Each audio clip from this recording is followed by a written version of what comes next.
ఆయన నామమును బట్టి ప్రభు ఇచ్చిన ఇటు గొప్ప సమయమును బట్టి దేవాతి దేవునికి కృతజ్ఞతాస్తుతులు చెల్లిస్తూ చేరి వచ్చిన నా ప్రియ సంఘమైన మీకు అందరికీ ప్రభు యేసుక్రీస్తు నామములో వందనాలు చెల్లిస్తున్నాము.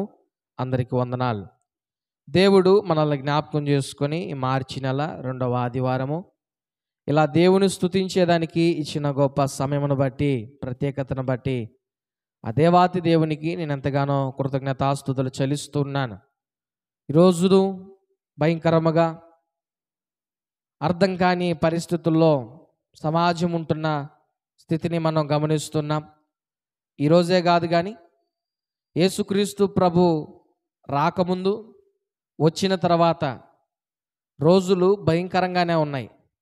ఎందుకు భయంకరంగా ఉన్నాయంటే యేసుక్రీస్తు ప్రభు రాకముందు పాపం ఎక్కువైపోయి ఆ పాపానికి విరుగుడు లేక నివారణ లేక ప్రజలు బాధపడుతూ ఉంటే యేసుక్రీస్తు ప్రభు వారు వచ్చిన తర్వాత ఆ పాపానికి నివారణ ఉన్న విరుగుడున్నా దాన్ని తీసుకోలేని కారణం చేత ప్రజలు అలాంటి పరిస్థితుల్లో ముందుకు కొనసాగుతూ ఉన్నారు. అందుకే యేసయ్య అంటాడు బైబిల్లో, ప్రయాసముతో భారము మోసుకొనుచున్న సమస్త జనులారా నా యొద్దకు రండి, మీకు నేను విశ్రాంతిని ఇస్తాను. ఈ రోజున మనుషులకు సమాజానికి మనం గమనిస్తే లేనిది ఏంటి అంటే సంతోషం, సుఖం, విశ్రాంతి. ఏం లేదు, సంతోషం లేదు, సుఖం లేదు, విశ్రాంతి లేదు. ఎందుకు ఇలాంటి పరిస్థితులు మనుషులకి ఎదురవుతూ ఉన్నాయి? ఎందుకు ఇలాంటి పరిస్థితులకు మనుషులు లోనవుతూ ఉన్నారు? కష్టపడటం లేదా, సంపాదించటం లేదా అంటే ఎందుకు కష్టపడటం లేదు? వారానికి 7 రోజులైతే 7 రోజులు కష్టపడే మనుషులు ఉన్నారు. అయినా కూడా వారు అంటున్నారు, మా హృదయంలో సంతోషం లేదు. మేము సంపాదించుకుంటున్న సంపాదన ద్వారా సుఖం అనేది లేదు, విశ్రాంతి లేకుండా పోతా ఉంది, నెమ్మది లేకుండా పోతుంది, సమాధానం లేకుండా పోతుంది అని చెప్పే మనుషులు నేటి సమాజంలో ఎక్కువైపోయారు. గమనించండి, ఎందుకు ఇలాంటి పరిస్థితులు మనుషులకి వాటిల్లుతున్నాయి, ఎందుకు ఇలాంటి పరిస్థితులు హృదయాన్ని కలవరపరుస్తున్నాయి అని మనం గమనిస్తే ఈ లోకపరమైన శ్రమలు మనుషుల్ని అంతగా పట్టి పీడిస్తున్నాయి. ఆర్థిక ఇబ్బందులు అనే సమస్య, అవసరాలు తీరకపోవడం, ఒత్తిడి కారణంగా బాధ్యతలు లోబడని మనుషుల ద్వారా మాట వినని యవనస్తులను బట్టి ఎన్నో రకాలైన కారణాలు మనిషిని వేధిస్తున్నాయి. ప్రత్యేకించి చెప్పాలంటే వారి హృదయాన్ని నలగొట్టేస్తున్నాయి. ఈ లోకపరమైన శ్రమలు మనిషిని ఎంతగానో దిగజారుస్తున్నట్లు మనం గమనించవచ్చు. బైబిల్లో కూడా మీరు గమనిస్తే భక్తుడైన యోబు గారు అంటున్న మాట ఏంటో తెలుసా? యోబు గ్రంథం 3వ అధ్యాయము 26వ వచనములో ఆయన ఏమంటున్నాడు అంటే, చూడండి, యోబు గ్రంథం 3వ అధ్యాయం 26వ వచనం. నాకు నెమ్మది లేదు, సుఖం లేదు, విశ్రాంతి లేదు, శ్రమయే సంభవించుచున్నది. అంటే ఆయనకి ఈ లోకపరంగా అపవాది ద్వారా కలిగిందే శోధన. ఎలాంటి శోధన? అది చాలా భయంకరమైనది. తన యొక్క బిడ్డలు చనిపోయిన రోజు, తన ఆస్తి పాస్తులంతా కూడా లోకుల చెంతకు చేజిక్కిన రోజు, పాడైపోయిన రోజు, రూపాయి కూడా చేతి దగ్గర లేని రోజు, తన శరీరం అంతా గాయపరచబడిన రోజు, కుటుంబం అంతా దూరం అయిపోయిన రోజు ఆయన అంటున్న మాట ఏంటంటే, ఆ 3వ అధ్యాయం అంతట్లో తన్ను తాను శపించుకుంటూ, తన పుట్టుకుని శపించుకుంటూ, తన్ను తాను బాధపరుచుకుంటూ, అవమానపరుచుకుంటూ చివరిని అంటున్న మాట, నాకు నెమ్మది లేదు, సంతోషం లేదు, సుఖం లేదు, విశ్రాంతి లేదు. ఈ రోజున ఇలాంటి పరిస్థితుల్లో చాలామంది ప్రజలు ఉన్నారండి. చాలామంది ప్రజలు ఉన్నారు. మన శరీరం ఎలాంటిది అంటే వ్యాధినైనా ఓర్చుకుంటుందంట. ఏంటంట? వ్యాధిని కూడా ఓర్చుకుంటుందంట, కానీ నలిగిన హృదయాన్ని ఓర్చుకోలేదు, సహించలేదంట. దేవుని వాక్యంలో అన్నమాట. సామెతల గ్రంథం 18వ అధ్యాయము 14వ వచనంలో మీరు గమనిస్తే, నరుని ఆత్మ వ్యాధినైనా ఓర్చుకుంటుంది కానీ నలిగిన హృదయమును ఎవడు సహింపగలడు? అవునా? నలిగిన హృదయాన్ని ఆత్మ, మన శరీరం సహించలేదు. ఈ రోజున చాలామంది హృదయాలు నలిగిపోయి ఉన్నాయి. చాలామంది హృదయాలు గాయపరచబడిపోయి ఉన్నాయి. మానసికంగా కృంగిపోయి ఉన్నారు. ఎందుకు ఇలాగైపోయారంటే, ఏం చేయమంటారు సార్, అవసరాలు తీర్చబట్టం లేదు. ఎంత కష్టపడినా ఆ కష్టం ద్వారా సంతోషం లేకుండా పోతుంది. ఎంత ప్రయాసపడినా, ఎంత కష్టపడినా సుఖాన్ని అనుభవించలేకపోతున్నాం. విశ్రాంతి అనేది నా జీవితంలో లేదు, నేను సంతోషంగా నిద్రపోయి ఎన్నో రోజులు అవుతుంది అనే మనుషులు సమాజంలో కూడా ఉన్నారు. ఎందుకంటే ఈ లోకం మనుషుల్ని అంతగా గాయపరుస్తుంది, శ్రమ పెడుతూ ఉంది. బాధ్యతల మూలాన, ఒత్తిళ్ల మూలాన, అవసరాలు తీరని మూలాన అవమానాలు, నిందలు, నిట్టూర్పులు ఇవన్నీ మనిషిని ఎంతగానో హృదయాన్ని నలిపేస్తున్నాయి. చాలామంది అంటూ ఉంటారు, ఎందుకు ఆ వ్యక్తి తగ్గిపోతా ఉన్నాడు, ఎందుకు ఆ వ్యక్తి సన్నగైపోతున్నాడు, చాలా బాగున్నాడు కదా, ఏంటి కారణం అని అంటూ ఉంటే చాలామంది సరిగా అన్నం తినటం లేదేమో అంటుంటారు, సరిగా ఆహారం తీసుకోవట్లేదేమో అని. నిజానికి అన్నం ప్రతి ఒక్కరు తింటారు. ఒకవేళ అలిగి బాధతో ఉదయం మధ్యాహ్నం తినకపోయినా రాత్రి ఖచ్చితంగా తింటాడు. అవునా? ఎందుకంటే కడుపు ఒప్పుకోదు, అది ఆ ఆకలిని గుర్తు చేస్తూ ఉంటుంది, తిను ఆహారం కావాలన్నట్టు గుర్తు చేస్తూ ఉంటుంది. కాబట్టి ఒక 2 పూటలు మానేసిన 3వ పూట ఖచ్చితంగా తింటాం. అయితే మనిషికి ఆహారం వస్తుంది, మనిషి ఆహారం తీసుకుంటున్నాడు, పాలు తాగుతున్నాడు, ఇంకా ఏదేదో చేస్తున్నాడు, కానీ ఎందుకు తగ్గిపోతున్నాడు, ఎందుకు చిక్కిపోతున్నాడు, ఎందుకు కృషించిపోతున్నాడంటే నలిగిన హృదయమే. ఏ మనుషులైతే నలిగిన హృదయం ఉంటుందో, ఏ హృదయం అయితే విరవబడిపోయిందో, ఏ హృదయం అయితే సంతోషం లేదో, వారు రోజు రోజుకి కృషించిపోతారు, తగ్గిపోతారు. వారు పైకి నవ్వుతూ ఉండొచ్చేమో కానీ లోపల చాలా బాధను పెట్టుకొని ముందుకు కొనసాగుతూ ఉన్నారు. సామెతలో ఉన్న మాట ఏంటంటే 14వ అధ్యాయం 13వ వచనంలో, ఒకడు నవ్వుచుండిన హృదయములో దుఃఖం ఉండవచ్చు. ఏంటంట? ఒకడు పైకి నవ్వుచున్నా హృదయంలో దుఃఖం ఉంది. కాబట్టి చాలామంది మనుషులు ఏం చేస్తున్నారంటే వారి యొక్క కుటుంబంలో ఆదరణ లేక నలిగిపోతూ ఉన్నారు, కృషించిపోతున్నారు. యేసయ్య అంటున్నాడు, ప్రయాసముతో భారం మోస్తున్న నా ప్రజలారా, ఆదరణ లేక, నెమ్మది లేక, సమాధానము లేక కొట్టుమిట్టాడుతున్న నా బిడ్డలారా, నా యొద్దకు రండి. నిజానికి మీతో నేను చెప్పాలంటే, మీరు అలాంటి స్థితిలో ఉన్నప్పుడు మీ కుటుంబస్తులు మిమ్మల్ని దూరం పెట్టచ్చేమో, బంధువులు కనుమరుగైపోయి ఉండొచ్చేమో, ఏది కూడా కానరాని స్థితిలో మీకు ఉండొచ్చేమో. ఎలాంటి పరిస్థితుల్లో? మీ హృదయం నలిగిపోయి అర్థం కాని పరిస్థితుల్లో ఉన్నప్పుడు, దిక్కుతోచని పరిస్థితుల్లో ఉన్నప్పుడు, ఏంటి మా జీవితం అని బాధపడుతూ ఉన్నప్పుడు అందరూ దూరం అయిపోతూ ఉండొచ్చేమో. కానీ దేవుని వాక్యం ఏం సెలవిస్తుందో తెలుసా? ఎవరైతే నలిగిన హృదయముతో ఉంటారో వారితో ఆయన నివాసం చేస్తాడు. గట్టిగా చప్పట్లు కొట్టండి, హల్లెలూయా. యెషయా గ్రంథం 57వ అధ్యాయము 15వ వచనంలో మీరు చూస్తే, యెషయా గ్రంథం 57వ అధ్యాయము 15వ వచనం మీరు కానీ చూస్తే, మహాగణుడును, మహోన్నతుడును, పరిశుద్ధుడును, నిత్య నివాసి ఉన్నవాడు ఇలాగు సెలవిస్తున్నాడు, అయినను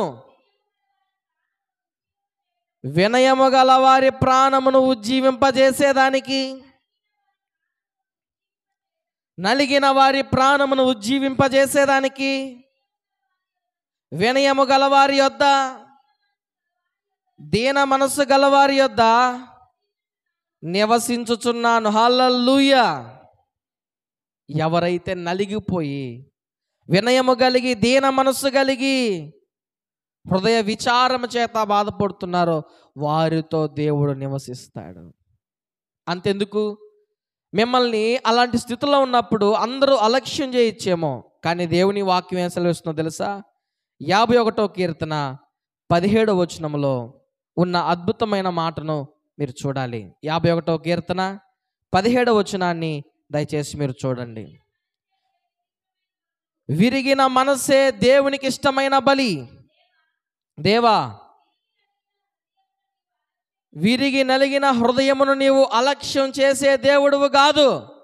గుర్తుపెట్టుకోండి, దేవుడు నీ యొద్ద నివాసం చేయుటకు, నిన్ను లక్ష్యం చేసేదానికి నీ విరిగి నలిగిన హృదయమే ప్రధానమైన కారణం. ఎందుకు అది ప్రధానమైన కారణం అంటే, నీ నలిగిన హృదయములో ఉన్న దీన మనస్సును, వినయము గల హృదయాన్ని ప్రభు ఇష్టపడుతూ ఉన్నాడు. ఇలాంటి సమయాల్లో కానీ నీవు దేవునికి దగ్గర కాగలిగితే, దేవునికి సమీపముగా నువ్వు చేర్చబడితే, ఇదిగో చెప్తున్నాను, ప్రభు నిన్ను ఆశీర్వాదకరంగా మారుస్తాడు. హల్లెలూయా. ఆయన అంటున్నాడు, నలిగిన హృదయం గల వారిని నేను రక్షిస్తానంటున్నాడు. కీర్తన 34:18. నలిగిన హృదయం గల వారిని నేను రక్షిస్తాను, వారిని లక్ష్యం చేస్తాను, వారితో నేను నివాసం చేస్తాను. చదిరిపోయిన వారి గుండెను నేను బాగు చేస్తాను, వారి గాయములు నేను కట్టుతానని దేవుడు సెలవిస్తూ ఉంటే, ఆ భారం మోస్తూ ఉన్న ప్రజలు దేవుని యొద్దకు రాని వారు నేటి సమాజంలో చాలామంది ఉన్నారు. భారం మోస్తూనే ఉన్నారు, నలిగిపోతానే ఉన్నారు, హృదయ విచారాల చేత కృంగిపోతానే ఉన్నారు, కృషించిపోతానే ఉన్నారు. కానీ దేవుని దగ్గరికి రావట్లేదు మనుషులు, క్రైస్తవులు.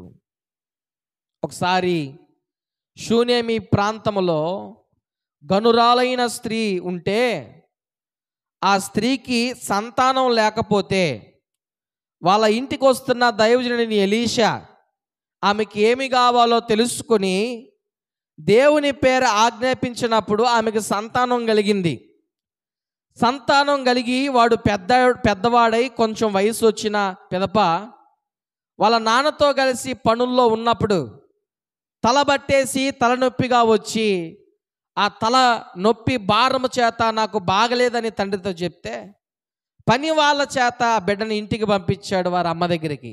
అయితే ఆ ఇంటికి వెళ్ళిన తర్వాత కొంత సమయానికి ఆ పిల్లవాడు చనిపోయాడు. చనిపోయిన తర్వాత ఈ షూనేమిరాలు తెలుసుకున్నది, దైవ సేవకుడైన ఎలీషా కర్మేలు పర్వతం దగ్గర ఉన్నాడు, అక్కడికి నేను వెళ్ళాలని చెప్పి భర్తని అడిగింది, రిక్వెస్ట్ చేసింది, నాకు ఒక బండిని సిద్ధం చేయించు, పనివాడి కావాలి, నేను దైవ సేవకుని దగ్గరికి వెళ్ళాలంటే ఆ సిద్ధపరచినప్పుడు వెళ్ళినప్పుడు దూరాన ఉన్న ఆ సేవకురాల్ని ఈ యొక్క దైవ సేవకుడైన ఎలీషా చూస్తాడు. ఎలీషా చూసి తన సేవకుడైన అసిస్టెంట్ అయిన గెహజీతో చెప్పాడు, ఇదిగో షూనేమి ప్రాంతం నుంచి ఆ గనురాలైన స్త్రీ వస్తూ ఉంది, వచ్చే కారణం ఏంటో తెలుసుకో, విశేషం ఏంటో తెలుసుకో అని చెప్పి గెహజీని పంపిస్తే ఆమె దగ్గరికి వెళ్ళాడు, మాట్లాడాడు. అందరూ క్షేమేనంటే అందరూ క్షేమేనింది. క్షేమమే అన్న ఆమె నేరుగా దైవ సేవకుని పాదాల దగ్గరకు వచ్చి పాదాలు పట్టుకొని, అయ్యా నేను నిన్ను అడగలేదు, అడగకపోయినా నా కోరిక నువ్వు తెలుసుకొని నా కొరకు నువ్వు ప్రార్థించి ఒక కుమారుడు వచ్చేట్లుగా చేశారు. మరి ఈరోజు నా కుమారుడు సావు బ్రతుకుల మధ్య ఉన్నాడయ్యా, ఏం చేయాలో నాకు అర్థం కావట్లేదు అంటే దైవ సేవకుడు తన అసిస్టెంట్ గెహజీని పంపించాడు. తన చేతి కర్రనిచ్చి, నువ్వు ఎవరితో మాట్లాడబాకు, ఎలాంటి మాటలు కూడా క్షేమ అవసరమా ఏదని చెప్పకుండా నేరుగా వెళ్ళి ఆ కర్రని ఆ బాలుడి మీద పెట్టు, ఆ బాలుడు బ్రతుకుతాడంటే అయినా కూడా ఆమె ఒప్పుకోలేదు. ఎందుకంటే దైవ సేవకుడు నువ్వు రావాలి అని కోరుకునింది. దైవ సేవకుడు వచ్చేసరికి ఆయన చనిపోయి ఉన్నాడు, ముందే చనిపోయి ఉన్నాడు. కానీ ఈమె ఆశ, బ్రతుకున్నాళ్ళే తీసుకొద్దాం, కానీ చనిపోయాడు. దైవ సేవకుడు వచ్చి, ఆమె ఎంతో దుఃఖంలో ఉంది. ఎంత దుఃఖంలో ఉందంటే నేరుగా దైవ సేవకుని పాదాలు పట్టుకొని గట్టిగా వదలట్లేదు. అక్కడ మీరు చూస్తే పరిశుద్ధ గ్రంథంలో 2వ రాజులు 4వ అధ్యాయము 27వ వచనాన్ని దయచేసి మీరు చూడండి. 2వ రాజులు 4వ అధ్యాయము 27వ వచనం. పిమ్మట కొండ మీదనున్న ఆ దైవజనుని యొద్దకు వచ్చి అతని కాళ్ళు పట్టుకునింది. గెహజీ ఆమెను తోలివేయుటకు దగ్గరకు రాగా దైవజనుడు చాలు ఆమె అంట బహు వ్యాకులంగా దుఃఖంగా ఉంది. ఎంతో భారము చేత ఆమె దైవ సేవకుని దగ్గరికి వచ్చింది. ఆమె ఒక దైవ సేవకుని కాళ్ళు పట్టుకునింది అంటే ఆమె హృదయంలో ఉన్న బాధ, ఆ వేదన ఎంత గొప్పగా ఉందో మీరు అర్థం చేసుకోవాలి. ఆ విషయం తెలియని గెహజీ ఆమె నెట్టివేయడానికి వచ్చాడు. కానీ దైవ సేవకుడు అన్నాడు, ఆమె చాలా బహు దుఃఖంలో ఉంది, వ్యాకులంగా ఉంది. ఆమెకు జరిగిన విషయాన్ని దేవుడు నాకు మరుగు చేశాడు, బయలుపరచలేదు, నాకు చెప్పలేదు అని ఆమెను అడిగితే అప్పుడు ఆమె దైవ సేవకునికి చెప్పింది. ఎలాగంటే దైవ సేవకుడు వచ్చి బాగు చేసేంత వరకు, దేవుని ద్వారా మేలు పొందేంత వరకు ఆమె అక్కడ నుండి వెళ్ళలేదు, విడిచిపెట్టలేదు ఆ ప్రాంతాన్ని. ఎప్పుడైతే అలాంటి విశ్వాసముతో, నమ్మకముతో ఆ స్త్రీ ముందుకు కొనసాగిందో ఆమె దుఃఖము నుండి నివారణ పొందుకొనింది. గట్టిగా చప్పట్లు కొట్టండి, హల్లెలూయా. ఆమెకున్న బాధ నుండి, ఆమెకున్న ఇరుకు నుండి విడుదల పొందుకునిందండి. మేలు పొందేంత వరకు ఆ ప్రాంతాన్ని ఆమె విడిచిపెట్టలేదు. దేవుడు తనతో వచ్చేంత వరకు, ఆ దైవ సేవకుని యొక్క దేవుడు ఆయనతో వచ్చేంత వరకు ఆమె ఆ ప్రాంతాన్ని విడిచిపెట్టలేదు. ఆమె దుఃఖముతో ఉన్నను దేవుణ్ణి మర్చిపోలేదు.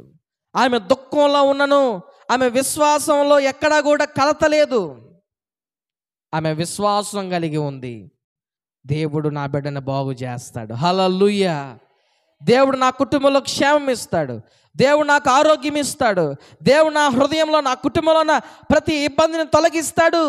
ఈరోజు నాకు ఆర్థిక ఇబ్బందులు ఉన్నాయి, ఈరోజు నాకు కష్టం ఉంది, ఈరోజు నాకు చాలా అవసరాలు ఉన్నాయి, ఈరోజు నా అవమానాల్లో ఉన్నాను, నిందల్లో ఉన్నాను, ఎన్నో రకాలైన కష్టాల్లో ఉన్నాను. కానీ ప్రభు, నేను నమ్ముకున్న దేవుడు అన్నింటి నుండి నాకు విడుదల కలిగిస్తాడన్న విశ్వాసం క్రైస్తవుల్లో ఉండాలి. గుర్తుపెట్టుకోండి, అన్నిటి నుండి గొప్ప విజయాన్ని ఇస్తాడన్న విశ్వాసం క్రైస్తవుల్లో ఉండాలి. అవును, షిలోహు మందిరానికి వచ్చిన హన్నా ఎంతగా ప్రార్థన చేస్తుందంటే కన్నీళ్లు విడుస్తా, మూలుగుతా ప్రార్థన చేస్తూ ఉంటే దైవ సేవకుడు అంటాడు, వారి మధ్యలో జరిగిన సంభాషణ, ఇదిగో ఇశ్రాయేలు దేవుడితో నువ్వు చేసుకున్న మనవి ఆయన విన్నాడు, మీదటికి దేవుడు నీకు గర్భాన్ని ఇస్తాడు, నువ్వు సంతోషం కలవదానవై ఎల్లు అని ఆమెతో చెప్తే, హన్నా గురించి చదవండి 1 సమూయేలు 1:18 వచనాన్ని దయచేసి మీరు చదవలసిందిగా కోరుతా ఉన్నాను. ఆమె అతనితో, నీ సేవకురాలనైన నేను నీ దృష్టికి కృపనొందుదునుగాక అనెను. తరువాత ఆ స్త్రీ తన దారిని వెళ్ళిపోయి భోజనము చేయుచు నాట నుండి దుఃఖముఖముగా నుండుట మానెను. హల్లెలూయా. ఆమె దానికి ముందు దుఃఖంతో ఉంది, కన్నీళ్లు గారుస్తూ ఉంది, ఏడుస్తూ ఉంది. కానీ ఎప్పుడైతే దైవ సేవకుని నోట నుండి వచ్చిన వాక్కును నమ్మిందో ఆ రోజు నుండి ఆమె దుఃఖపడ్డం మానేసింది. ఆహారం తినకుండా ఉండిన రోజులు ఉన్నాయి, కానీ అప్పటి నుంచి ఆమె ప్రతిదినం మంచిగా ఆహారం తీసుకుంటుంది. ఎందుకంటే ఆమెలో ఉన్న దుఃఖానికి నివారణ దొరికింది. ఆమె ఇక మీదట ఏం చేస్తుందంటే దేవుని మీద విశ్వాసం ఉంచడమే లక్ష్యంగా పెట్టుకొని, దేవుడు నాకు సహాయం చేయబోతున్నాడన్న నిరీక్షణ కలిగిన ఆమె ఇక మీదట దుఃఖపడలేదు. గుర్తుపెట్టుకోండి, నీ హృదయం నలిగిపోతే, నీ హృదయం దుఃఖపడుతూ ఉంటే దేవుని వాక్యం సెలవిస్తుంది సామెతలు 17:22లో, నలిగిన మనస్సు ఎముకలను ఎండిపోజేస్తుందంట. మరి ఒక చోట ఏముందో తెలుసా? 15వ అధ్యాయము 13వ వచనం సామెతల్లో, మనోదుఃఖము ద్వారా ఆత్మ నలిగిపోద్దంట. చూసారా? నలిగిన మనస్సు ఎముకలని ఎండిపోజేస్తుంది. నువ్వు ఆహారం సరిగా తిన్నందుకు కాదు, మంచి బలమైన ఆహారం తిన్నందుకు కాదు, నీ మనసు నలిగిపోతుంది, హృదయం కలవరపడిపోతూ ఉంది, ఆత్మ మూలుగుతూ ఉంది. దాని ద్వారా నీ ఎముకల్లో శక్తి తగ్గిపోద్ది. నీ ఆత్మ నలిగిపోతూ ఉంది, మూలుగుతూ ఉంది, మనోదుఃఖం నీకు ఏర్పడతా ఉంది. గుర్తుపెట్టుకోండి, చాలా సందర్భాల్లో మనమంతా కూడా మధ్యతరగతికి చెందిన వారమే కాబట్టి ఏదో ఒక ఉద్యోగాలు చేసుకుంటాం, పనులు చేసుకుంటాం. మన ఇళ్ళల్లో వ్యవసాయాలు చేసేవాళ్ళు ఉన్నారు, ఉద్యోగాలు చేసేవాళ్ళు ఉన్నారు, కష్టం చేసేవాళ్ళు ఉన్నారు. మీరు గుర్తుపెట్టుకోండి, ప్రతిరోజు ఉదయం నుంచి సాయంత్రం దాకా ఉద్యోగాలు చేసేవాళ్ళని చూడండి, ఉదయం నుంచి సాయంత్రం దాకా కష్టం చేసేవాళ్ళని చూడండి.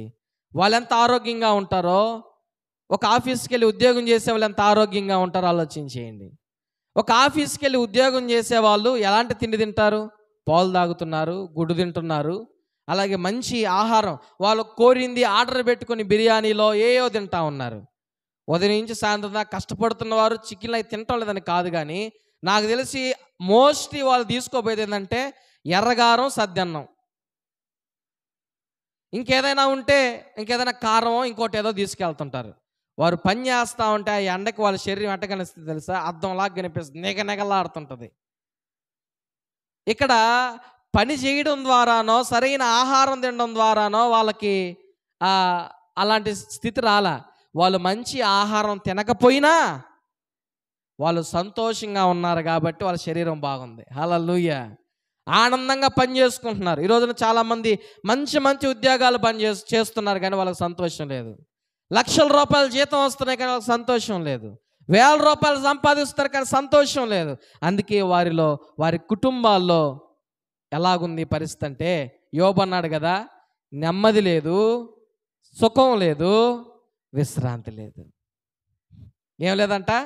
నెమ్మది లేదంట, సుఖం లేదంట, విశ్రాంతి లేదంట. కారణం, వారు దేవునితో సహవాసంగా లేరు, దేవుని దగ్గరికి వారు రావట్లేదు, ఆ నలిగిన హృదయాన్ని దేవునికి బలిగా అర్పించట్లేదు. దేవుడు లక్ష్యం చేసేట్లుగా వారిలో వినయ మనసు, తగ్గింపు మనసు రావట్లేదు. చూసారా? ఆ శూనేమిరాలు గనురాలు, ఆ ఊరిలోకి ఆస్తిపరురాలు, అక్కడ ఆ వాక్య భాగాలు చదువుతూ ఉంటే వాళ్ళకి చాలా ఆస్తిపాస్తులు ఉన్నట్లుగా తెలుస్తుంది. చేతి కింద పనోళ్ళు ఉన్నారంటే, ఆ రోజుల్లో బండులు ఉన్నాయంటే, రథాలు ఉన్నాయంటే అది సామాన్యమైన కుటుంబం కాదు. గుర్తుపెట్టుకోండి, మంచి ఆస్తిపాస్తులు ఉన్నవాళ్ళే. కానీ ఆ శూనేమిరాలు యొక్క తగ్గింపును చూసారా? నేరుగా వెళ్ళి దైవ సేవకుని పాదాలు గట్టిగా పట్టుకుంది. అంటే ఆమె భక్తి జీవితము, ఆమె విశ్వాసము, ఆమె నమ్మకం ఇక్కడ మనకు బాగా తెలుస్తూ ఉంది. హన్నా కూడా దేవుని సన్నిధిలో కన్నీళ్లు విడిచి ప్రార్థన చేస్తూ ఉంది. కన్నీళ్లు విడిచి ప్రార్థన చేస్తూ ఉంది. ఈ రోజున అలాంటి స్థితి చాలామందికి లేదు. ఒకవేళ నువ్వు తప్పు చేసావో తప్పు చేయలేదో, బాధలు అనుభవిస్తున్నావు, కష్టాలు అనుభవిస్తున్నావు, ఎంతో ఇరుకున పడిపోయి ఉన్నావు, సమస్యల చేత నలిగిపోతున్నావు, కానీ ఆ నలిగిన హృదయాన్ని దేవునికి బలిగా అర్పిస్తున్నావా? ఆ నలిగిన హృదయం దేవుడు లక్ష్యం చేసేట్లుగా నీవు ప్రవర్తన ఉందా? చూడండి, సంసోను కూడా తప్పు చేసి, పొరపాటు చేసి, అంటే ఆయన చేసిన తప్పు ఏంటంటే ఆయన బలరహస్యం చెప్పడం. ఆ బలరహస్యం చెప్పిన తర్వాత 2 కన్నులు పొడవబడిన తర్వాత చివరగా సంసోను దేవునితో ప్రార్థన చేస్తున్నాడు. న్యాయాధిపతుల గ్రంథం 16వ అధ్యాయం 28వ వచనం చదవనక్కర్లేదు, కానీ దేవునికి ప్రార్థన చేస్తున్నాడు. అయ్యా, నన్ను ఒక్కసారి జ్ఞాపకం చేసుకొని ఇదొక్కసారి నన్ను బలపరుచు అంటున్నాడు. సహజంగా ఎంటుకలు ఎక్కువగా ఉంటే సంసోనికి బలం. అప్పటికి గుండు చేశారు సంసోనికి. ఒకవేళ కొంచెం పెరుగుతూ ఉండొచ్చేమో, అంతగా లేవు, అంత ఎక్కువ ఎంట్రుకలు లేవు. అయినప్పటికీ తనకు అంత బలం వచ్చిందంటే తన ఎంట్రుకలో ఇంకోటో కాదు, కానీ దేవుని యొక్క వాక్కు. ఏంటండి? దేవుని యొక్క వాక్కు, విశ్వాసపూరితమైన దేవుని వాక్కు, దైవ సేవకుని వాక్కు ఎవరైతే నమ్ముతారో వారి జీవితంలో గొప్ప విడుదల ఆ క్షణమే జరుగుతుంది. గొప్ప నెమ్మది ఆ క్షణమే కలుగుతుంది. గొప్ప సమాధానం ఆ క్షణమే కలుగుతుంది. గొప్ప విడుదల ఆ క్షణమే కలుగుతుంది. ఈ రోజున ఏ క్రైస్తవుడైతే నమ్మడో, విశ్వాసం ఉంచడో, వారి జీవితం విశ్రాంతి ఉండలేక, సుఖం లేక, సమాధానం లేక. యోబు పరిస్థితి వేరు. ఎందుకంటే దేవుని అనుమతి ద్వారానే యోబు శోధించబడుతున్నాడు. ఆయన పరిస్థితి వేరు. కానీ ఆయన పరిస్థితి ఏదైనా బాధపడడం ఏదైతే వాస్తవం కాబట్టి ఆయన అన్నాడు. కాబట్టి ఈ రోజున నీకు ఉన్న పరిస్థితి, ఈ లోకపరమైన బాధలు, శోధనలు, కష్టాలు, అది నువ్వు తెచ్చుకుని ఉండొచ్చు, లేదా నీ ప్రమేయం లేకుండానే కుటుంబస్తుల ద్వారా నీకు కలిగి ఉండొచ్చు, ఇరుగు పొరుగు వారి ద్వారా వచ్చి ఉండొచ్చు, బంధువుల ద్వారా వచ్చి ఉండొచ్చు, ఈ లోకపరమైన అనేకమైన శ్రమల ద్వారా నిన్ను ఆవరించి ఉండొచ్చు. అది ఎలాగొస్తేనే నీ హృదయం నలిగిపోయి ఉంది, విరిగిపోయి ఉంది, బలహీనమైంది కదా. నీవు దేవుని సన్నిధికి చేరావా? నీ హృదయాన్ని దేవునికి బలిగా అర్పించావా అన్నది నువ్వు ప్రశ్న వేసుకుంటే, ప్రభు నీతో మాట్లాడుతున్న మాట, భారం మోస్తున్న సమస్త జనులారా నా యొద్దకి రండి, సన్నిధికి రండి, ప్రార్థన చేయండి, మీ నలిగిన హృదయాన్ని నా ఎదుట కుమ్మరించండి, నేను మీకు సహాయం చేస్తాను. అలక్ష్యం చేయను, నేను మీతోనే నివాసం చేస్తాను, మీలోనే ఉంటాను, మీతో కలిసి మీ శ్రమల్లో నేను పాలు పంపుతాను, మీ శ్రమల్లో నేను మీకు తోడుగా ఉంటాను, ఇరుకులో విశాలత కలిగిస్తాను. నువ్వు పడేది అగ్నిగుండంలో కావచ్చు, నువ్వు వెళ్ళేది సింహాల బోన్లో కావచ్చు, ఎన్నో క్రూర మృగాలున్న చోట్లోనికి నువ్వు వెళ్ళొచ్చు. ఇదిగో నేను రెండో వ్యక్తిగా మీతో ఉంటాను, మూడో వ్యక్తిగా నేను ఉంటాను, నాలుగో వ్యక్తిగా మీతో నేను ఉంటాను. సింహాల నోళ్ళను మూసే దేవుడు నేనే, అగ్నికి శక్తి లేకుండా చేసే దేవుడు నేనే నీకు విజయాన్ని ఇస్తాను. హల్లెలూయా. నేనే నీకు సమాధానం ఇస్తాను, సంతోషం ఇస్తానని దేవుని వాక్యం సెలవిస్తూ ఉంది. ఈరోజు నా సంతోషాన్ని పొందుకునే క్రైస్తవులు ఎంతమంది? సమాధానాన్ని పొందుకునే క్రైస్తవులు ఎంతమంది? ఈరోజున చాలామంది బాధలు పడుతున్నారు, దుఃఖపడుతూనే ఉన్నారు, బాధపడుతూనే ఉన్నారు, కానీ దేవుని దగ్గరికి రావట్లేదు. వారి హృదయాన్ని దేవుని ఎదుట కుమ్మరించట్లేదు. ఆ గనురాలైన షూనేమి ఆ స్త్రీ వలె, షూనేమి ప్రాంతంలో గనురాలైన స్త్రీ వలె, హన్నా వలె, సంసోనులాగా ఈ రోజున పశ్చాత్తాపంతో వారి నలిగిన హృదయాన్ని దేవుని ఎదుట కుమ్మరించే భక్తిపరులు, క్రైస్తవులు సమాజంలో లేకుండా పోయారు. అందుకే వారు నెమ్మది పొందుకున్నట్లుగా, వారు సంతోషించినట్లుగా, వారు సుఖించినట్లుగా, వారు విశ్రాంతి పొందుకున్నట్లుగా ఈ రోజున క్రైస్తవులు విశ్రాంతి పొందుకోలేకపోతున్నారు, సంతోషించలేకపోతున్నారు, నెమ్మది పొందలేకపోతున్నారు. అంతెందుకు, హిజ్కియా దగ్గరికి కూడా దైవసేవకుడు వెళ్ళి చెప్పొచ్చాడు నువ్వు చచ్చిపోతావని. అయితే హిజ్కియా ఏం చేశాడు? కన్నీళ్లు విడిచి ప్రార్థించాడు. అయ్యా, నేను నీ ఎదుట ఎలాగున్నానో ఒకసారి జ్ఞాపకం చేసుకో, ఎంత యథార్థంగా ప్రవర్తిస్తున్నానో ఒక్కసారి నన్ను జ్ఞాపకం చేసుకో అని కన్నీళ్లు విడిచి ప్రార్థిస్తే తిరిగి సంతోషాన్ని పొందుకున్నాడు హిజ్కియా. ఈ రోజున నీ కన్నీళ్ళు ఎక్కడ గారుతున్నాయి? ఎక్కడ కార్చబడుతున్నాయి? బంధువులతోనా? నీకు బాగా తెలిసిన స్నేహితుల దగ్గర కన్నీళ్ళు గారుస్తున్నావా? లేదా ఇంకొకరి దగ్గర జాలి కలుగుతుందేమన్నా దుఃఖపడుతున్నావా? గుర్తుపెట్టుకో, ఒకవేళ నువ్వు కన్నీళ్లు గారిస్తే అవతల వ్యక్తులకి జాలి కలగొచ్చేమో కానీ, బాధ కలుగుతూ ఉండొచ్చు కూడా, కానీ నీకు సహాయం చేయగలిగినంత శక్తి వారిలో లేకపోయి ఉండొచ్చు. నీకు సహాయం చేయగలిగినంత కెపాసిటీ వారిలో లేకుండా పోయి ఉండొచ్చు. కానీ నీవు దేవుని ఎదుట కన్నీళ్లు గారిస్తే నీకు మేలు చేయగలిగినంత కెపాసిటీ మన దేవుల్లో ఉంది. హల్లెలూయా. నీ దుఃఖాన్ని నాట్యంగా మార్చగలిగే కెపాసిటీ దేవుల్లో ఉంది, ఆ సామర్థ్యం దేవుల్లో ఉంది. కానీ గుర్తుపెట్టుకో, నువ్వు భారాన్ని మోస్తూనే ఉంటావో, లేదా నీ నలిగిన హృదయాన్ని దేవుని ఎదుట కుమ్మరిస్తావో, భారాన్ని మోస్తూనే అలాగే నలిగిపోయి ఎముకలు క్షీణించిపోయే విధంగా చేసుకుంటావో, ఆత్మ మనోదుఖముతో బాధపడే విధంగా చేసుకుంటావో, లేదు ఒక్కసారైనా నా దేవుని దగ్గర దుఃఖపడి కన్నీళ్లు గార్చి నా పొరపాట్లు ఒప్పుకొని నా బాధను దేవుని దగ్గర తెలియజేసుకుని నివారణ పొందుకోవాలనుకుంటావో, మీకే వదిలేస్తున్నాను. ఏం చేయాలో ఏం చేయకూడదో ప్రభు మీ మధ్య ఉంచాడు కాబట్టి ఇకనైనా హిజ్కియాలాగా, హన్నాలాగా, ఇదిగో షూనేమి ప్రాంతంలో గనురాలిన స్త్రీలాగా ఒక్కసారి మీ హృదయంలో నా బాధను భారాన్ని దేవుని ఎదుట కుమ్మరించండి. ఇప్పుడే కాదు, ఎప్పుడు మీకు బాధ కలిగినా, ఎప్పుడు శోకం కలిగినా, ఎప్పుడు శ్రమలు మిమ్మల్ని ఆవరించినా, ఎప్పుడు మీ హృదయం నలిగిపోయినా, ఆ ప్రతి సమయంలో దేవుని ఎదుట మీ హృదయాన్ని కుమ్మరించగలిగితే మీరు గొప్ప విడుదల పొందుకుంటారు, గొప్ప నెమ్మది పొందుకుంటారు, గొప్ప సమాధానం పొందుకుంటారు. విశ్రాంతి లేక బాధపడుతున్నారేమో, ప్రభు మీకు విశ్రాంతిని, సుఖం లేకుండా బాధపడుతున్నారు, దేవుడు మీకు సుఖాన్ని, సంతోషం నెమ్మది లేక కృంగిపోతున్నారు, అలసిపోయినారేమో, మీకు సంతోషాన్ని నెమ్మదిని ప్రభు ఇచ్చుటకు ఇష్టపడుతున్నాడు. ప్రార్థన చేసుకుందాం, తల్ల వంచి కళ్ళు మూసుకుందాం. ప్రభు మనతో మాట్లాడిన మాటలు ఒక్కసారి మనకై మనమే హృదయపూర్వకంగా ప్రభు